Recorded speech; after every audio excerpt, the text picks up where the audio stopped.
I detected in the questions posed by your team a desire to isolate some rationale that would explain why racism exists at the prison with particular prominence. Of course the subject was really too large to be dealt with in one tour and in the short time they allowed you, but it was a brave scene. My small but mighty mouthpiece, and the black establishment senator and his team, invading the state's maximum security row in the worst of its concentration camps. I think you were the first woman to be allowed to inspect these facilities. Thanks from all.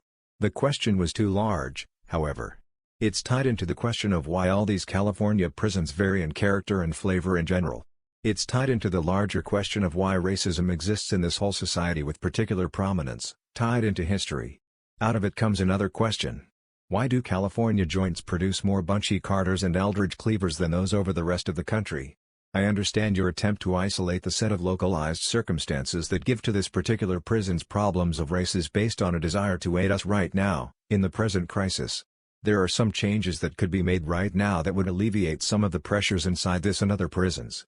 But to get at the causes, one would be forced to deal with questions at the very center of American political and economic life, at the core of the American historical experience. This prison didn't come to exist where it does just by happenstance. Those who inhabit it and feed off its existence are historical products. The great majority of Soledad pigs are southern migrants who do not want to work in the fields and farms of the area, who couldn't sell cars or insurance, and who couldn't tolerate the discipline of the army. And of course prisons attract sadists. After one concedes that racism is stamped unalterably into the present nature of American socio-political and economic life in general, the definition of fascism is a police state wherein the political ascendancy is tied into and protects the interests of the upper class, characterized by militarism, racism, and imperialism, and concedes further that criminals and crime arise from material, economic, socio-political causes. We can then burn all of the criminology and penology libraries and direct our attention where it will do some good.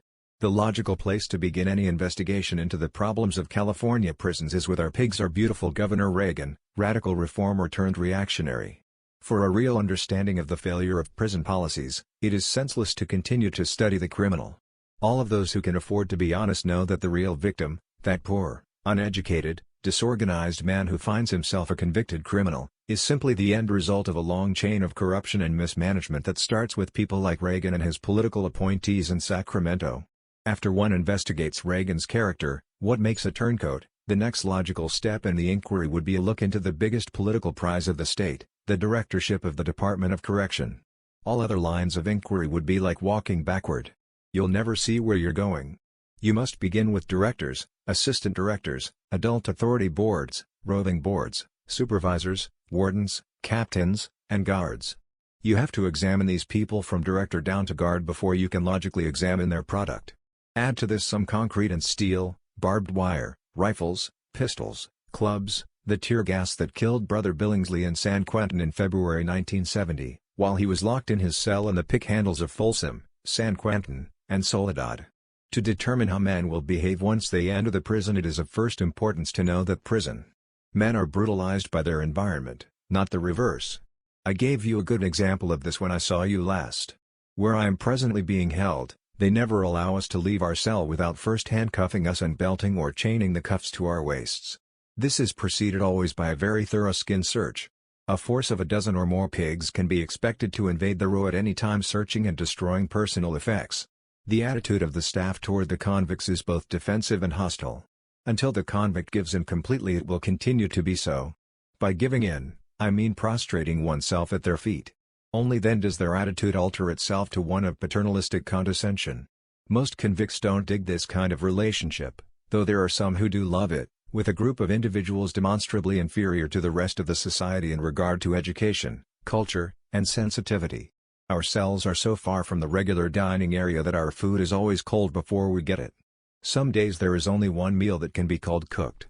We never get anything but cold-cut sandwiches for lunch. There is no variety to the menu.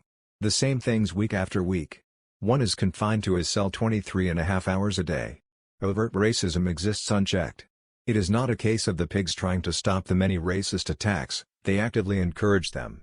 They are fighting upstairs right now. It's 11:10 a.m., June 11th.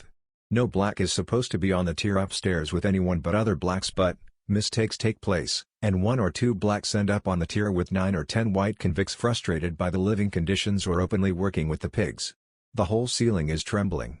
In hand-to-hand combat we always win, we lose sometimes if the pigs give them knives or zip guns. Lunch will be delayed today, the tear gas or whatever it is drifts down to sting my nose and eyes. Someone is hurt bad. I hear the meat wagon from the hospital being brought up. Pigs probably gave them some weapons. But I must be fair. Sometimes, not more often than necessary, they'll set up one of the Mexican or white convicts. He'll be one who has not been sufficiently racist in his attitudes.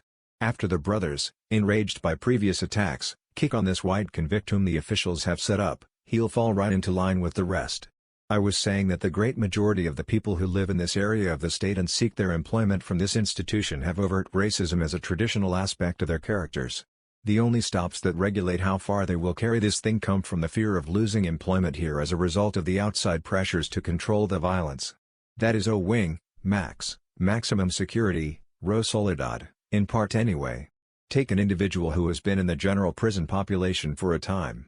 Picture him as an average convict with the average 12-year-old mentality, the nation's norm. He wants out, he wants a woman and a beer. Let's say this average convict is white and has just been caught attempting to escape. They may put him on max row. This is the worst thing that will ever happen to him. In the general population facility there are no chains and cuffs. TVs, radios, record players, civilian sweaters, keys to his own cell for daytime use, serve to keep his mind off his real problems. There is also a recreation yard with all sorts of balls and instruments to strike or thrust at. There is a gym. There are movies and a library well stocked with light fiction. And of course there is work, where for 2 or 3 cents an hour convicts here at Soledad make paper products, furniture, and clothe real problems. Take an innocent con out of this general population setting, because a pig thought he may have seen him attempting a lock. Bring him to any part of a wing, the worst part of the adjustment center of which Max Row is a part. He will be cuffed, chained, belted, pressured by the police who think that every convict should be an informer. He will be pressured by the white cons to join their racist brand of politics. They all go under the nickname Hitler's helpers. If he is predisposed to help black he will be pushed away, by black. 3 weeks is enough. The strongest hold out no more than a couple of weeks. There has been one white man only to go through this wing experience without losing his balance, without allowing himself to succumb to the madness of ribald, protrusive racism. It destroys the logical processes of the mind, a man's thoughts become completely disorganized. The noise, madness streaming from every throat, frustrated sounds from the bars, metallic sounds from the walls, the steel trays, the iron beds bolted to the wall, the hollow sounds from a cast iron sink or toilet. The smells, the human waste thrown at us, unwashed bodies, the rotten food. When a white con leaves here he's ruined for life. No black leaves Max Row walking. Either he leaves on the meat wagon or he leaves crawling licking at the pig's feet. Ironic, because one cannot get a parole to the outside prison directly from wing, Max Row. It's positively not done. The parole board won't even consider the Max Row case.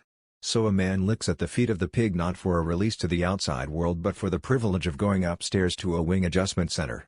There the licking process must continue if a parole is the object. You can count on one hand the number of people who have been paroled to the streets from wing proper in all the years that the prison has existed. No one goes from wing, Max Row straight to the general prison population. To go from here to the outside world is unthinkable. A man must go from Max Row to the regular adjustment center facility upstairs. Then from there to the general prison population. Only then can he entertain thoughts of eventual release to the outside world. One can understand the depression felt by an inmate on Max Row. He's fallen as far as he can into the social trap, relief is so distant that it's very easy for him to lose his holds. In 2 weeks that little average man who may have ended up on Max Row for suspicion of attempted escape is so brutalized, so completely without holds, that he will never heal again. It's worse than Vietnam. He's dodging lead. He may be forced to fight a duel to the death with knives. If he doesn't sound and act more zealous than everyone else he will be challenged for not being loyal to his race and its politics, fascism. Some of these cons support the pig's racism without shame, the others support it inadvertently by their own racism. The former are white, the latter black. But in here as on the street black racism is a forced reaction. A survival adaptation. The picture that I have painted of Soledad's general population facility may have made it sound not too bad at all. That mistaken impression would result from the absence in my description of one more very important feature of the main line, Terrorism. A frightening, petrifying diffusion of violence and intimidation is emitted from the offices of the warden and captain. How else could a small group of armed men be expected to hold and rule another much larger group except through fear? We have a gym, inducement to throw away our energies with a ball instead of revolution. But if you walk into this gym with a cigarette burning, you're probably in trouble. There is a pig waiting to trap you. There's a sign no smoking. If you miss the sign, trouble. If you drop the cigarette to comply, trouble. The floor is regarded as something of a fire hazard. I'm not certain what the pretext is. There are no receptacles. The pig will pounce. You'll be told in no uncertain terms to scrape the